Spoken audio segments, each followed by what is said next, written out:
Hello, everybody. This is our children's message. I'm Pastor Tammy, and I'm glad you're here.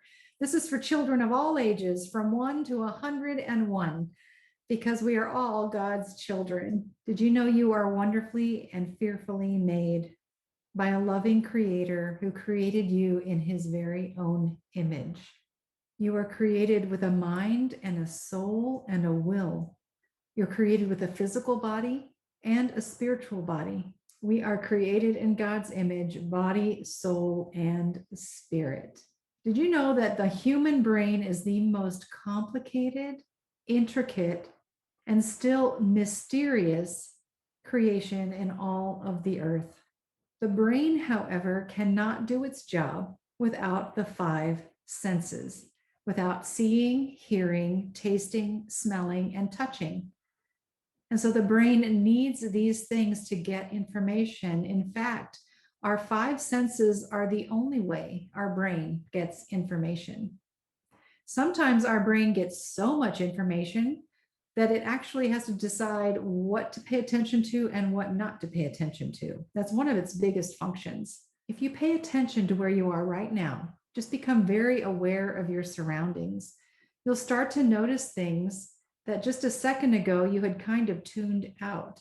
So take a second of silence and just pay attention.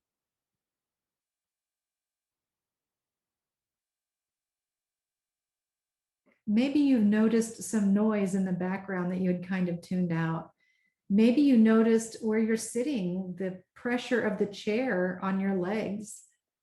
Maybe you noticed some wind coming in through the window. All of these things are bombarding our brain all the time, 24/7.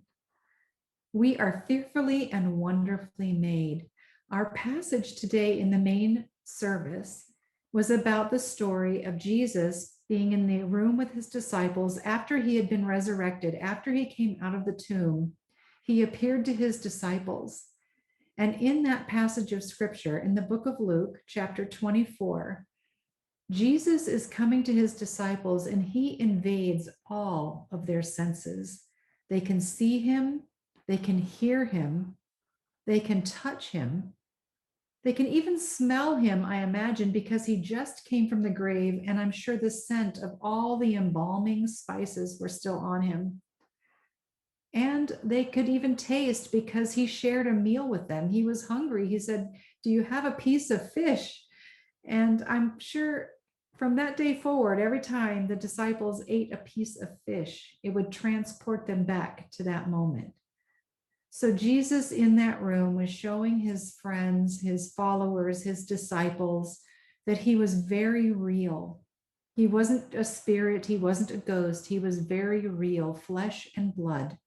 He was invading all of their senses, which helped them later to remember the moment in very vivid detail. I have an assignment for you. Sometime this week, if you have time and think about it, take a walk. Take a walk somewhere outside and make note of all the different things that you can sense, the things you see, the things you hear, the things you can touch, maybe something you can taste and something you can smell. Take it all in. And then look at the list, and I'm sure you'll be amazed at all the different things that our brain and our senses can experience. And as you do it, be in awe of our Creator, our loving God, who created you fearfully and wonderfully. Go in peace and God bless.